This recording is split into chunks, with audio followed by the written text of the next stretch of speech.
I'm Yuri. I'm Jacob. And we're going for a drive. 2019 Audi TTRS. Coupe with launch control. Send it. Oh, here we go.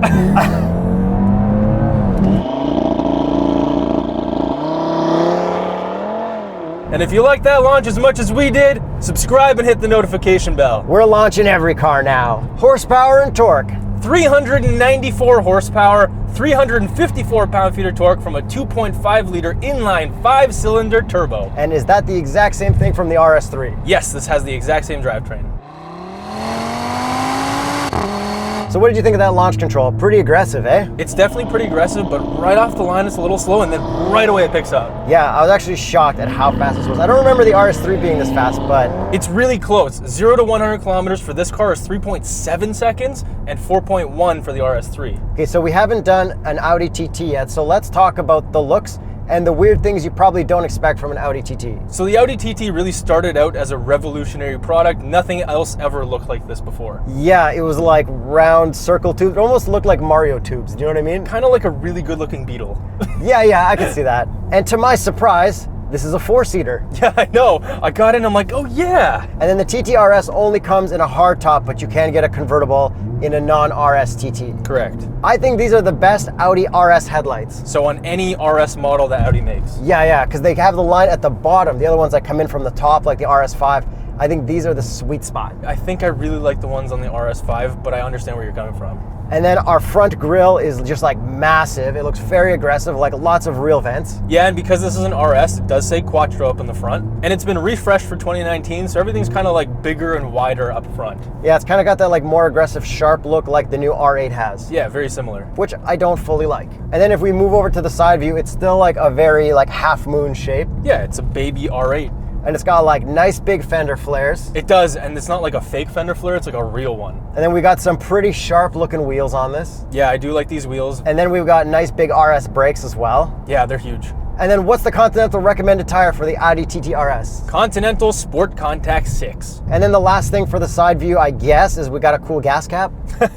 Yeah, it does have a cool gas cap, and it is real aluminum. And the back windows don't go down, which kind of sucks. Like, it looks like it'd be perfect if it did. That would be cool. Back view's all right. Kind of looks like the front, and the taillights look very similar to the headlights. Yeah. I'm like, wait a second. But just the opposite. Like, it's pretty good. Exactly. Then we got that cool little, you said BRZ spoiler on there. It does look like the Subaru BRZ spoiler and the Toyota 86 one. But it looks good. It's like very aggressive for this shape. Yeah, for sure. And it's got those nice fat oval tips because this is a real RS. And we also have the diffuser, which looks good. And sequential taillights, because Audi's all about that. And I just want to mention something about that exhaust. The driver's side sounded louder than the passenger side. But it does sound really good, though, when you turn the exhaust on, because we do have an exhaust button. And it is a 5-cylinder, so yeah, it is that very unique, characteristic, like half V10 sound.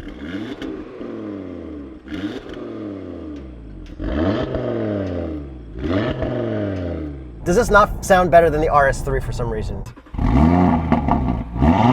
I don't know, it sounds kind of the same to me. It sounds good though. So overall, looks-wise, do you like the looks of this more than any other two-door, two-seater-ish kind of car? No. Not really, but I No. think a lot of people really like this. I think this is the best looking Audi TT they've ever made. I think the first one was better looking, or at least more interesting looking. It was more interesting looking, but I think this one looks better overall. It's like the final chapter of looks. Potentially. I don't know if they're going to continue this. Yeah, but I do think it looks really cool, and I love seeing them on the road. So we'll get into the handling and power through Cliche Corner in a minute. But first, I want to talk about the next crazy weird thing about this car. I'm going to guess that it's the gauge cluster. Okay, so there's no infotainment screen that pops up. There's nothing. I guess they wanted to make it like a driver-focused car, but by doing so, they put the infotainment into the gauge cluster, which made it so much harder to use. It's not intuitive. It is really difficult to use, and it takes a lot of getting used to. And even if you get used to it, I'm not sure if I'd like it. Okay, so the way it works, compared to an RS5, all the infotainment just gets packed in here in the middle. So if I click left and right, my Apple CarPlay shows up in between my two little gauges, which is cool because then technically I have Apple CarPlay in my gauges. Yeah, and Android Auto as well. And then you use your left scroll knob on the steering wheel to go through all the settings like it was a luxury scroll wheel. However, when you're in Android Auto or Apple CarPlay, it's kind of difficult to use your radio and stuff. Yeah, okay, so if I'm in Apple CarPlay and somebody messages me and I just have the big tack in the middle, it'll drop down to the two little tacks, and then it'll like show me a notification or whatever. Yeah, and on Android Auto, I don't even get notified of a text message. I get notified for calls, and it doesn't take over my whole screen. And I think that's because you have to connect through Bluetooth. Like Android always like kind of goes through the onboard Bluetooth. That's exactly it. So it's using Bluetooth calling, so it's using one of the screens from that. But at one point this did screw up on me and like it just went blank. Oh, wow. And then if you're going through your settings with your left and right on the steering wheel,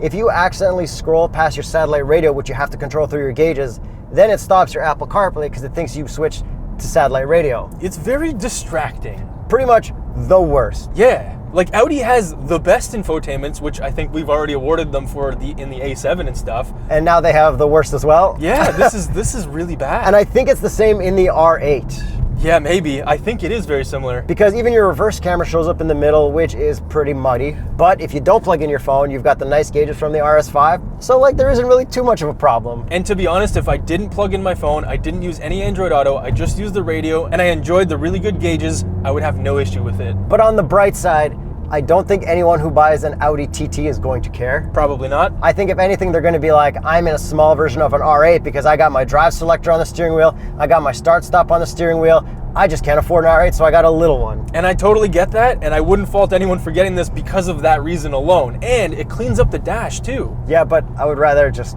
have that little screen there. So would I, but it just cleans it up. And so in place of the screen, we have these gigantic vents. So you actually have to turn them to direct the air where you want it. It's very weird. But it's very compact. Like you even have your buttons in the middle, and then you have your heated seats on the left and on the right and that stuff. Like it kind of makes sense. They did a good job of making it fun and interesting. Exactly. You can't get in here and know where everything is like every other car. Yeah. You have to sit down for 5 minutes, maybe 10, and then you'll know, which is fine. Probably half the fun of having a different car on the road too. Exactly. So the vents overall are kind of cool. Okay, and we've been driving this for a couple of days, and I swear to God, I just noticed there's an actual scroll wheel here. So, that's how I didn't even notice either. That's how unintuitive this car is. There's so many weird little things. So this controls the left side of your screen. I guess technically I can click down for telephone and it'll show up. And it'll go straight to your radio. radio. I mean, all right, so don't use the steering wheel controls to confuse yourself. Just use this. Okay, I guess let's just quickly talk about the rest of the stuff right here too. So we have our normal shifter, park, rear, neutral, drive, sport. And they kind of made it look like a manual sort of thing. I feel like they took out the manual and they put in the auto and they're like, whatever. Yeah, like, pretty much. It's so close to being a manual that it hurts. Yeah. And then we've got the exhaust open close button and then our volume knob. But we have beautiful carbon fiber everywhere. Then we got leather with some stitching. I love the way this looks. Then we also have this weird cubby hole thing for your phone. But if you plug in your phone and put it in there, you're just gonna bend the wire. I don't think it'll even fit. Exactly, so it's a little weird. Okay, and then what's also weird is the cup holder area. So I gotta do the cup holder test. Take my small cup, it sinks right in, it will not fit. Yeah, that's a total fail. But there's another cup holder back here, which it will fit in. Okay, that's still... But that's a pass, and then if we have a medium here, that's a pass. That's very weird. So it's a fail, but a pass in both. Fair enough. So we should probably do the visor test. Okay, left hand, left hand. 3, 2, 1. Ah, damn. Fail. Then the box test. Let's find out. 1, 2, 3, 4, 5 boxes. Get your own box on patreon.com/TheStraightPipes. That is an extreme pass for the size of this vehicle. Yeah, but I guess those back seats are fake back seats, so it doesn't really matter. Yeah. Should we see if we fit back there? Yeah, we probably should. Oh, wow, look at that. I do not fit back there. And then let's end off with the front seats and then you can drive. Oh, they're so well bolstered and they're so comfortable. And what's cool about this compared to the RS3 is that it's electric adjustment. However, there's still no presets to save it. Yeah, exactly. Or at least not that I could find. Maybe there's like a little trick here, but... I think the seats overall look really good too. And then we also have carbon fiber with door handles and stuff like that. And the last thing I really like about the RS seats is that from behind, you can see how it sticks out from the regular frame. And I think that looks so cool. All right, with all that out of the way, your turn to drive. I want to hear what you think about the all-wheel drive system. Oh, I'll tell you. So we can't build full boost like the RS5, but do it anyways. Oh, I'm gonna build as much boost as I can and send. It just throws you right back after. It's really good. It feels kind of front-wheel drivey, and so let's get into this all-wheel drive system. Yeah, so I noticed the front-wheel driviness, like it got a little plowy. Exactly, which is understeery. So this does have a tendency to understeer for sure. So Quattro means all-wheel drive to Audi. However, Quattro varies between every single RS model, so not each one has the same Quattro system. And this one feels kind of understeery. It's not the best. You start flooring it into cliche corner, which I'm doing right now, and then the front end just kind of wants to plow out. So you gotta like power through and then hope the back end catches up. But it doesn't feel like you can get it to oversteer unless you do something weird like lift off oversteer or something like that, which isn't what you want to really do. But it might be great in snowy conditions. It probably would be. So like that's kind of the trade-off. Like it's safer maybe for someone who's not as confident because it holds you back. Yeah, exactly. It's definitely on the safer side because understeer is safer than oversteer. But so do you like it overall, the way it handles, or like not really so much? It handles pretty good. There is some body roll. It's okay. Like it's not my favorite, but it is quite good. I think it'd be fun on a track if you're trying to set fast lap times and be really good. But then if you're just trying to like have a lot of fun and like toss it out, like I would rather rear-wheel drive-ish, like more M2 style. I disagree. I don't think this would be the fastest around a racetrack. Like I think this is not meant for the racetrack. I think this is meant to be relatively fun on the road. I almost feel like this is kind of just like an experiment build for them. You know what I mean? Like they started it and they're just going to keep going with it because they sell enough and they want to have something fun. Yeah, pretty much. Like this is still fun. It's just not as fun as like an M2 exactly competition. Or any all-wheel drive BMW systems because the M2 is rear-wheel drive. This does have adaptive suspension and dynamic is just right. It's not too stiff and it's not bouncy like it was in the RS5. Yeah, the RS5 did feel bouncier, but maybe it was like tuned for the Nürburgring and maybe that's why it's better. Maybe, but in comparison to that, this feels better in dynamic. On roads. That's right. What do you think of the transmission? Transmission shifts very quick. It is a 7-speed dual clutch, so it's not a ZF, and it shifts like you'd kind of expect a dual clutch to shift. I mean, we do have the RS paddles that we're not too fond of, but like they're pretty all right. Yeah, they're plasticky in the back, but they still work. But I found that when you leave it in automatic in S mode, it may not respond as quickly as I want it to. I see what you're saying. Like there's a little bit of lag. I would actually just leave this car in manual and just use the paddles all the time because it's great. Yeah, I know, but sometimes like you're in drive and you want to floor it and it just doesn't do what you want it to do. Fair enough. So let's talk about that engine because that's probably the best part of this whole car. It pulls pretty hard and it sounds so good. It's got that Chewbacca kind of half V10 sound. Yeah, this thing would sound wicked with an exhaust and a tune. Well, this does have a sport exhaust. This is the louder one, but yeah, I think you need to be a little bit louder, so you might have to go aftermarket for that. Shout out to that guy I saw at the liquor store with the RS3 and the tune. I parked next to him with the RS5. My wife was like, why are you parking next to him in like a better car? And I'm like, no, it means we're buddies. Yeah, we're RS bros. Yeah, I get it. And let's talk about steering. It is great. Absolutely fantastic. There's no weird BMW M performance issues. It does exactly what you want, when you want it, how you want it. It feels like M2 competition steering. The actual steering, yes. Yeah, like how you think it's going to respond, it does respond. And to wrap up the overall handling, power, and steering and all that stuff, I think it's quite good for what it is, but it's definitely not my favorite. I think there are better cars in this class. A little too understeery. Exactly, and that's what bothers me the most about this. So let's talk about price, because I guess that's pretty much it.